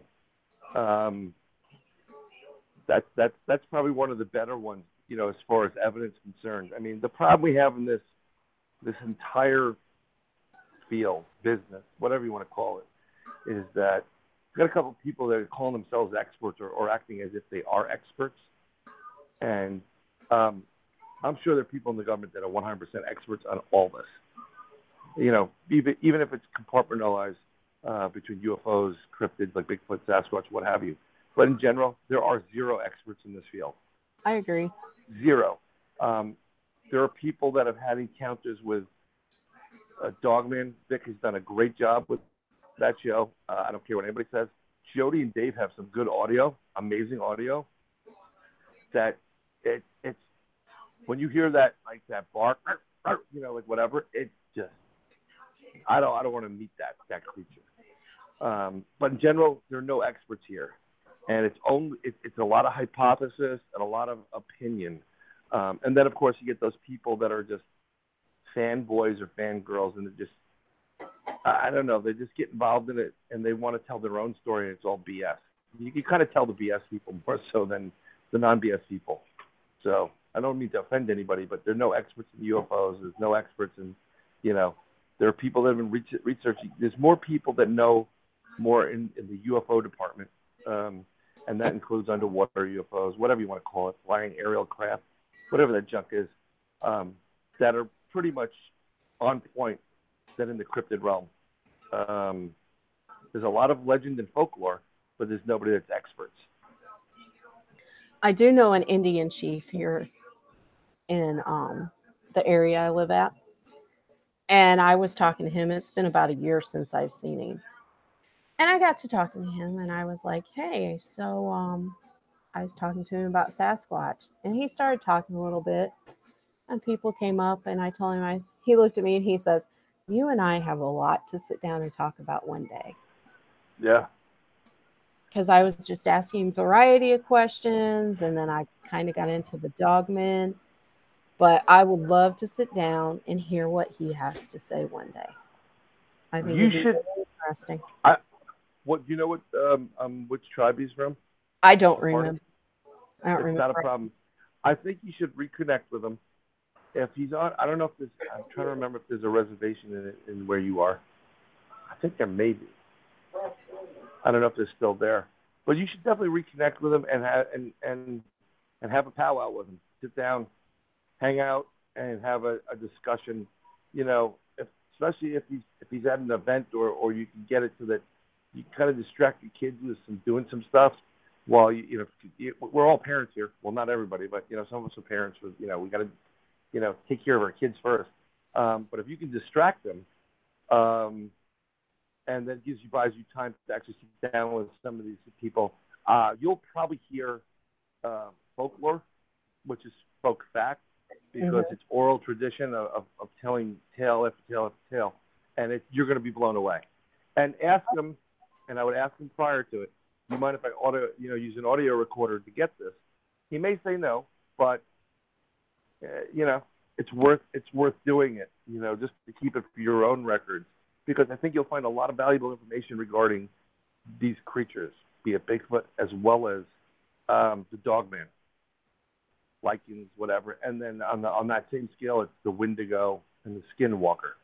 I think Wendigo, Skinwalker, and Dogman are very related. I think the Skinwalker and the Wendigo are too. Yeah, it's very related. I think Al was talking about. I don't know if we discussed it here, but there was. This is really interesting. This is how good our psychic is, and she's a great person, Cindy. When we were going up to Letchworth Village, we were talking about like other investigations, and one of the guys brought up the fact that in Rockland County there are these underground bases, and hello, and in the underground bases it's all military, whatever. We should probably go check it out, which is kind of cool. Well, we just talked about it briefly, maybe 10 minutes, and then we went on our way to the investigation. And within 5 minutes of getting out of that conversation, our psychic called up and goes, "What are you doing?" And he says, "Well, we're doing an investigation." He goes, "No. He goes, "What's this place you're trying to investigate?" This is about the next day of this. She had no idea about the tunnels. She goes, "You're not going in those tunnels. You stay the hell away from the tunnels." So basically what happened was she went to sleep that night after the investigation. She was in the tunnel, and she came up against, she says, the most hideous creature she's ever seen in her life. So when we were talking to her about it afterwards, we said, "Well, do you know what it looked like?" And she was describing this thing. So I said, "Brian just sent, I was like, Brian sent you a picture." He goes, "Was it this?" She goes, "Oh my God, that was it." So she saw a skinwalker, Wendigo skinwalker. And this thing was pretty much, she got up in the middle of the night and salted her entire house. She couldn't sleep for the rest of the night. And going back to what you talking about remote viewing, she was having a problem, and she was having some issues there. And, she just wasn't getting rest about this. So I actually did my thing, and I traveled over there. And what I tried to do is I tried to throw a white golden light around her house, and I went room by room to try to light it up, and just to cleanse it out, but prayers and whatever. And I could sense there was this creature in the house. And as I started moving from the bedrooms out towards the living room, and I was standing outside the property by the front door, I saw the front door bulging a little bit. I started to go around. I knew this thing was moving towards the kitchen. I came around the back end of this house, and I watched this thing come out the back door, look at me, and run. And it basically was, best way I could describe it, had antlers. It was a Wendigo skinwalker-ish type of thing. It was terrified of me. And I literally went, I got it, I tackled it, I got it down to the ground. I could see the fear in its eye, and I said, I can't let you leave. I literally, this is, again, through the remote viewing, I basically ripped its heart out. It's kind of hard to explain. And this is why I say when I tell you that I second guess, and I'm like, am I really experiencing this? But the next day, I didn't say anything to anybody except for Al. Cindy called us up, and she goes, what did you do last night? And I told her what I did. She knew all about it. I said, well, it won't be bothering you anymore to get rid of it. And she's never had a problem with it ever since that point. So it's kind of weird. I would not want to meet a skinwalker or a Wendigo either. So I'll throw that out there. Not my cup of tea. Yeah. I know Al told you about what they experienced down at Thornhaven. And I know he seems to think it's more towards a Wendigo too. No, I actually didn't hear what was taking place there. Two of the ladies, Barb and Lisa, mind you, okay, I should start over. So they tore down a bunch of trees, and sorry, Xander went in the bathroom. And no problem. He took out a bunch of trees off the land, and on the south side of the property, there's something really negative over there. And I knew nothing about this that night. And I went out there to move my car, and I was like, oh, my car's the only one here. So I'm out here with a little flashlight, get in my car. Something said, as soon as you get in the car, lock the doors before you start it. So I went ahead and did that. Go play. And I moved my car like kind of towards the front of the house. Then later that night, Barb and Lisa went out there, and there was two things out there that had glowing yellow eyes. And it was about 4 feet tall, and it went down on all fours. Wow. And they both threw up. They said it smelled like sulfur and death, like human death. That's the skinwalker / for the most part, Wendigo. But I told them it was an SW. That's what I thought it was. Right. Come to find out there's maybe an Indian burial mound there, and then not far from there is Indian property or Indian grounds. Yep, that will do it. I mean, it is a pretty. These things are real nasty, and you have to understand something. They're decaying flesh because of what they had to do to get to that position. Well, Barb, she comes back in the house and tells us about this. She goes, I invited it in. I said, what the hell did you just say? She goes, I said, you better not invite it into this house. She goes, no. I invited it onto the property to come out of the woods. I said, why in the hell would you do that? So a couple of the other girls were standing on the porch and looked over that corner of the house, and they saw yellow eyes peeking around the corner.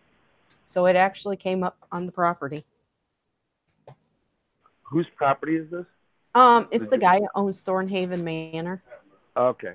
Well, see that's really odd because in general, it's kind of like you kind of can't, if you don't own the property, you can't invite something to your property that you don't own. Lisa did say what it reminded her of was a gray. She said the head shape and the eyes reminded her of a gray. And I was told Al about this too. Right. Well, it's very interesting. Something that people may not know. There's a great guy that you may want to talk to. He has his new book out. Derek Tyler, great guy. Very very much knowledgeable about UFOs, aliens, and grays, and the whole agenda there and what's going on. But grays, they eat. They don't ingest food. They don't put it in their mouths. The way they transfer the nutrients from their food source is they rub it on their skin, and because of that, they absorb through their flesh. Because of that, there's a putrid smell to most grays, and most of the cattle mutilations that you see and hear are literally a select few grays getting out of wherever they are and purging on their own meals while there. So that very well could have been a gray. I mean, I'm sure if you took cow parts and were rubbing it all over your flesh and you let it sit there, I mean, it's not going to smell too good after a certain period of time, which is pretty interesting. Well, they said that, and then the next morning, this was really weird. This has never happened to anybody else. He has no idea what this was or is. And and Barb and them's been to Thornhaven time and time again. We walked over on that side. Okay. In the morning, we walked towards the back, and I saw where the supposed Indian burial mound is. And we were hearing thuds and tree knocks again and breaks. The one girl and I were. And we walked back towards where that clearing is. It's kind of like a swamp back there. And I turned around and said something to Barb. And she was looking, I had my back to where the swamp was. And I was turned around. She was looking that way. She goes, "Oh my God, something just ran across that path." She thinks it was what was ever there that night. No tracks, no nothing, but we did hear low growls near the ground. And then we walked over to where they saw these things. And you know in the movies how a bomb will beep before it goes up? We heard that. And everywhere we would move, the beeping would go. And then it followed us to the front of the house. And then when we are over at the porch on the north end of the property, getting ready to get in our cars to leave, we heard over there as well. So it was following us, whatever the beeping was. Whatever it was, yeah, definitely following you. I mean, I know there's a lot of dogmen that hang out in cemeteries. There's a lot of these really weird cryptids hanging out in cemeteries. I'm not sure why. Too many theories to go into. Right. But there's got to be something involved. I mean, I think maybe, they're there because it's like any other kids. I think there's a class of there's babies and there's teens and then there's seniors. And the seniors, of course, are the pack leaders for the most part. I'm talking about in both the clans of Bigfoot or the Dogman. Most of the ones that are causing the problems are the ones that are that are ringing doorbells in the middle of the night in both ends of the doors and messing around with people. I think they're the teenage angst young Turks out there, and they're the ones that are hanging out in the cemeteries and doing things they're not supposed to do. These are intelligent creatures, super intelligent. They're aware of everything. I think they're very curious about humans as well, not only on a lunch scale, but for some reason, cemeteries are huge for them. Also, Sasquatch have a connection to cemeteries, and I think that's because it's rumored to have it that Sasquatch bury their dead. Almost like elephants, is like an elephant graveyard. There are graveyards or burial areas for these creatures, and they treasure them. They treasure their clan, everybody part of the clan, and they have a hierarchy. and they respect their dead, which is pretty interesting. That is. It's very interesting. I know when Caden had the dogmen around him last summer, I know it was juvenile. I'm pretty sure it was. It would he was watching Transformers and it would knock on his window. Or he'd Yep. be playing his PlayStation and it would come up and knock on his window. I mean, I think there's a, you get a lot of reports of some of the young going up and curious about the young kids, and just think about this, right? So if you're a young Sasquatch, let's say, and your life is filled with the woods and it's the same people over and over again, it's getting boring. So when you see these people coming into the woods, you're going to take a notice of them. You'll follow them, especially if you're young. You're looking to play with somebody. My daughter always is like, I'm bored, and she's sick. I'm like, well, you're bored now. I mean, you should have been when I was growing up. We didn't have a quarter of this stuff. Want to talk about bored? Yeah. As my wife would say, we'd play with rocks. So, it's like, look, pet rock. We did have pet rocks. Yeah, we did have pet rocks. That was genius, by the way. So when you see these cryptids, they see someone that's about their size or younger. They can tell who's the senior and the youngest, and they're curious about it. It doesn't help they look the way they look. Some of these dogmen, I mean, they're pretty freaking scary. But if you go to the domestication of dogs themselves or canines, they were wild animals at one point, and then they through breeding and interaction and meeting, there was a relationship formed between man and beast. And I'm not getting into political correct stuff. I'm using the word man, and that's it. Let's go move on, people. It's not a sexist reference, but there was a relationship there, and now man's best friend is, dogs are just totally different than cats. Cats just like that to be okay, now go away. Dogs will they're the unconditional love. They will do anything for you. They will sit there for you. They will tell me what you want me to do. So maybe these young cryptids are looking to form a relationship. But I'll tell you, as a young kid, if I saw a freaking werewolf in my window, I'm not going to go play with it. I'm just not, And then if you get the older brother coming in, like, no, you're not supposed to play with it. You're supposed to kill it. Then there's the human nature side and there's the animal nature. It's very complex. But wow, knocking on your window, that's just messed up. Yeah. That's just pretty, That's why, like, I live in the city, so we have criminals. We don't have dogmen, we have criminals. But the minute that I get to move into a house or home, and in a rural area, there will be weapons in the house for anybody to use. And I already, we discussed this with my wife. She hates firearms, but she knows how to use them. And my kids, when they get old enough, they will know how to use them, clean them, handle them, and deal with them. Whether they keep them or not, that's their problem. I don't care. But I want them to be prepared and educated on the subject. So there'll be a way to deal with this. I think people that, if you listen to some of the dogmen stories out there, the ones that are more successful, where the actual dogmen's retreat, are the ones that don't carry the firearms. They're the ones that have the machetes. And I'll tell you why. So all the reports of people, when you're aiming at an animal or anybody with a firearm, you're aiming for center mass, which is in the chest, right? These creatures are built so that their hide in front, the skin, is so thick and the bone structure is so dense that it's like trying to shoot a moose. You can't shoot a moose from the front. Those people that hunt, I don't hunt, but this is, I've talked to many a hunter. You have to shoot it from the side to get an angle in there to get to the heart. So this is where most people make the mistake. These creatures have been shot point blank, 357s, 9mm, hollow tips, does nothing. And then they come back and they destroy these people.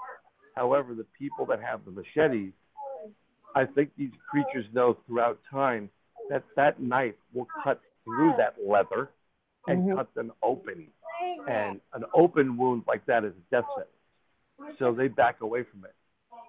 There's a great guy. Oh, Jesus, I got his name. Great investigator. Butch Witkowski, which you may know. And he was revealing a story. I think it was him about this. They were going out someplace in PA and investigating a Wendigo / Dogman / whatever. And he was visiting a store, and someone overheard him and contacted one of their relatives, Native Americans, put Bud on the phone with him. Butch on the phone with him, and something to the effect of like, this guy's, I'm gonna send you something to deal with it. Don't bring a firearm. And he couldn't believe you don't bring a firearm. He goes, no, they respect the warrior, so you'll be able to pass through and be protected from this creature. Sent him everything, and he went into the investigation. I believe he just brought a machete with him, and that literally probably saved his life because when Dogmen and Bigfoot know what firearms are, they're not afraid of them, because I don't think it does that much damage. But a machete, just like the old sabers from the Native Americans, the sheaths, like that'll rip you up. They'll cut your bones up. You lose enough blood or bodily fluids, you're dead, and that's going to make that happen faster. I agree. I do. Yeah, I've heard stories. I got about 10 more minutes. You're good. For you, because I got a jet and you got to take care of a couple of things, and I apologize. Oh, you're fine. We started late. My fault. You guys can come back whenever you want. Anytime. This is great.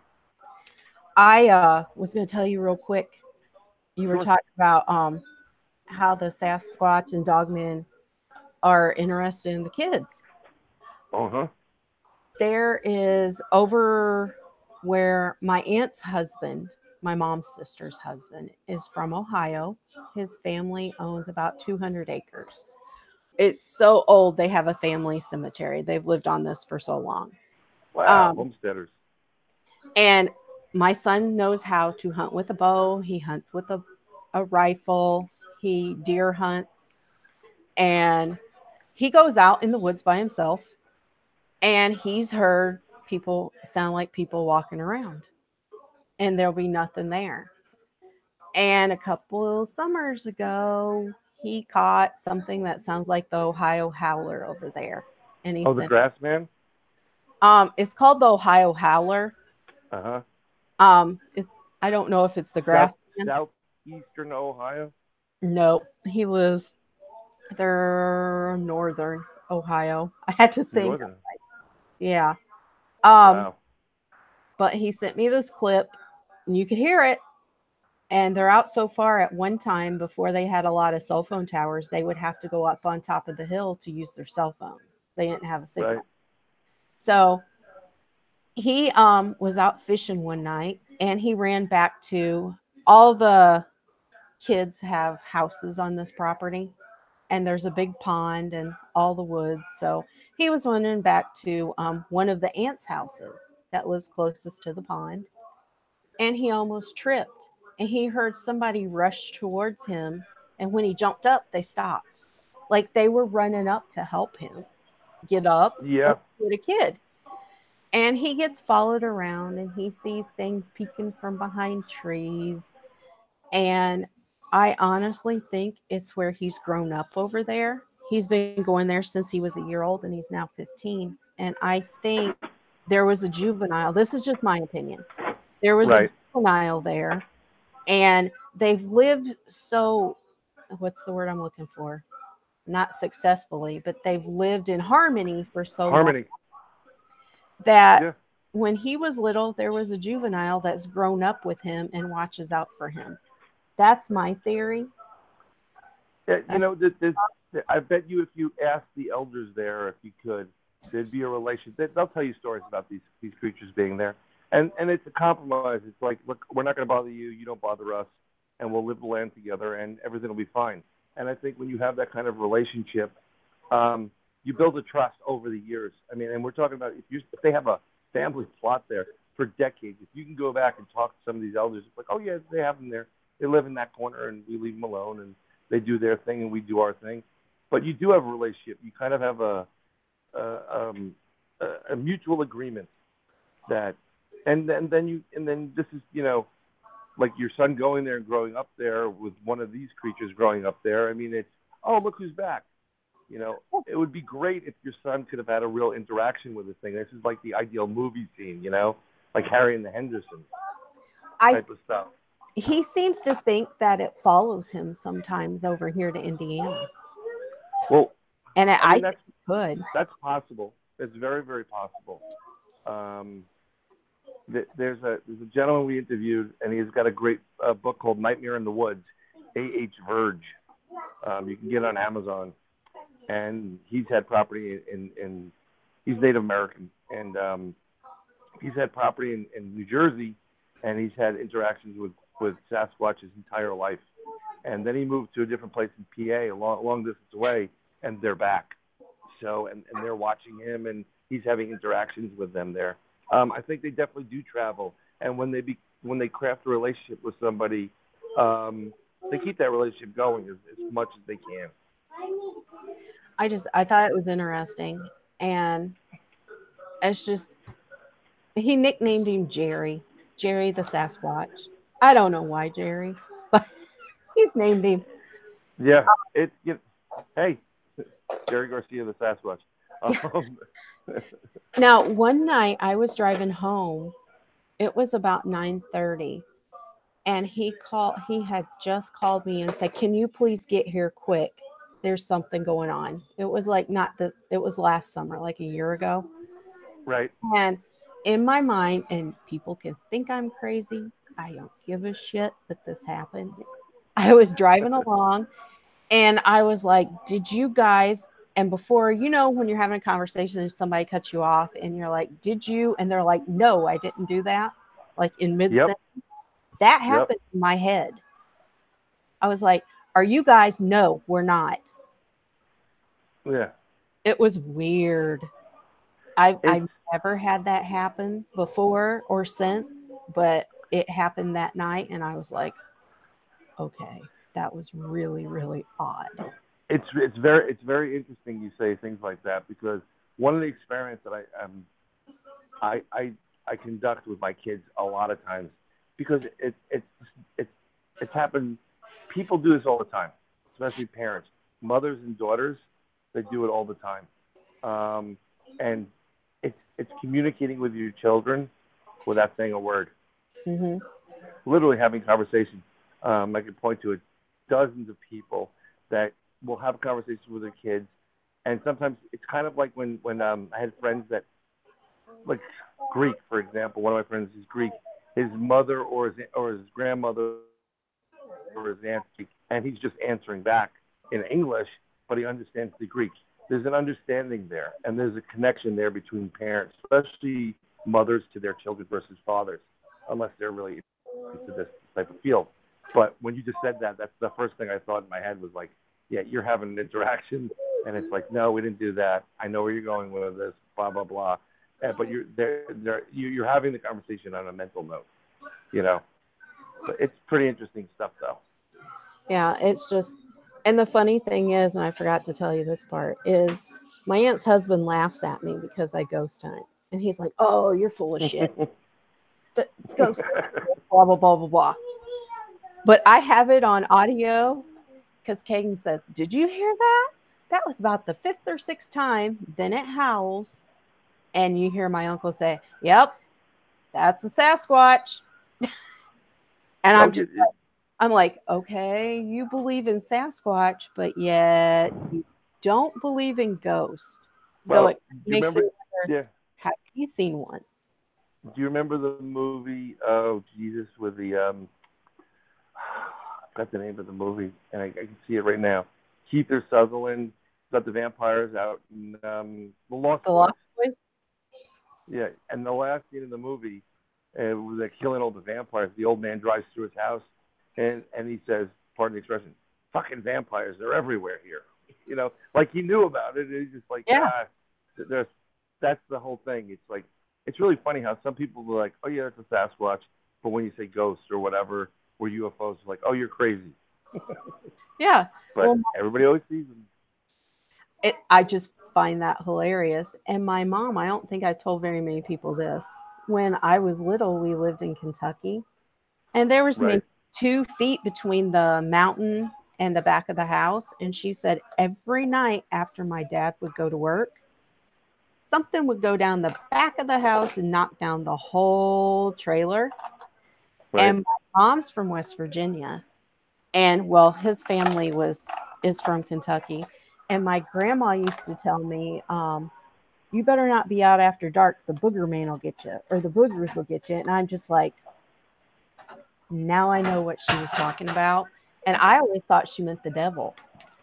And now that I'm into this stuff, I'm like, wow, now I She know what knew. you're talking about. And Yeah. I asked Yeah. her. She's There's a been couple of places they're called boogermen, boogeymen, or whatever. gone. And if you take into consideration that here's the weird stuff with Bigfoot and Sasquatch. David Pallades. He's a missing 411 guy. And they're talking about like you, me, Al, and whatever. We're walking the straight line up a hill in one of the national parks, and the next thing you know, one of us is missing. Yep. Whole boogeyman thing. These things you can't see it. They just grab you, pull you into their dimension. You're gone forever. So it's a theory, mind you. I'm not saying it actually happens. We don't know, but that's why you got to watch out for boogeyman, because that's how they'll get you. Then you'll never come home. So it'll be pretty scary. But unfortunately, I'm gonna have to go. I apologize, but I'm more than happy to come back. Whatever you want to ask me, and we can tell you some stuff about our interaction with Dogman. And I know we Al actually has that story he wanted to share. Yeah, well, there's a couple of good ones that took place. It was back to back to back, and it ended with me marking my territory. I'll say about 40 to 50 yards away from. I'm gonna say it's an actual dog man. This thing was a massively large animal, and Al's yelling at me, "Get in the car! Get in the car!" So it's pretty interesting. Well, yeah, you guys can come back whenever you want. Oh, definitely. I'll get with you and we'll schedule a date. So Sure. Sounds like a plan. I'm sorry about that. Hit my microphone. Oh, yeah. But it's been a pleasure being on your program. Well, thanks. And I just look forward to the next time. Yeah, we got a lot to discuss and lots of questions. And Yep. It's good. Who knows what we'll run into between now and then. Well, you know what? Between now and then, if you want, I'll send you on. I'll message you on Facebook some of the shows that you may want to listen to, especially that deal with Bigfoot, Sasquatch, that are just pretty interesting information you'd like to hear. Trust me. And I'll give you a couple of guests you should probably have on. Okay. Discuss if you want to ask some people, because they're good. Some of them won't do video, mind you. That's fine. But they're really, really good.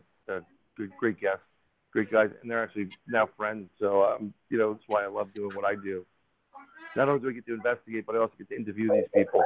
So, and you become friendly with them. But it's good stuff. Yeah, it is. Well, I thank you again for having me on. I do appreciate it. Well, thanks for coming on. So. Oh, anytime.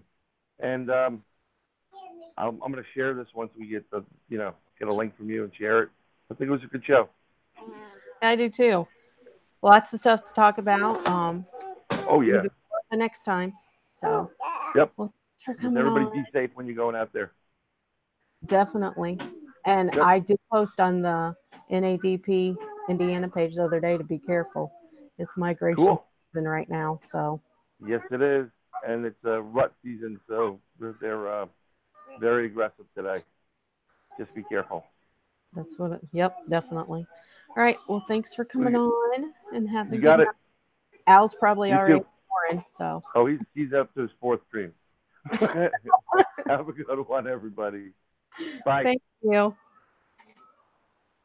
All right, everybody. Next week, I don't have my schedule with me, but I will be announcing who will be on the show. Thanks for tuning in. Have a good week. Have a good weekend. Have a safe Halloween. Actually, I will not be on next weekend. I will be joining, and I will be sharing this to the page. I will be joining Jody Cook and David Jones next week on the NADP's live video feed on YouTube. They're going to be doing another live 2-hour session on the Dogman. And I guess I'm supposed to be there because they want to talk to the state reps. So I won't be on next week, but you can join us on the NADP's YouTube channel, North American Dogman Project, and see what dogmen are all about, see what's new and exciting in the field. I don't have a lot to report, but I can share a few stories. So have a good night, and I will see you in 2 weeks.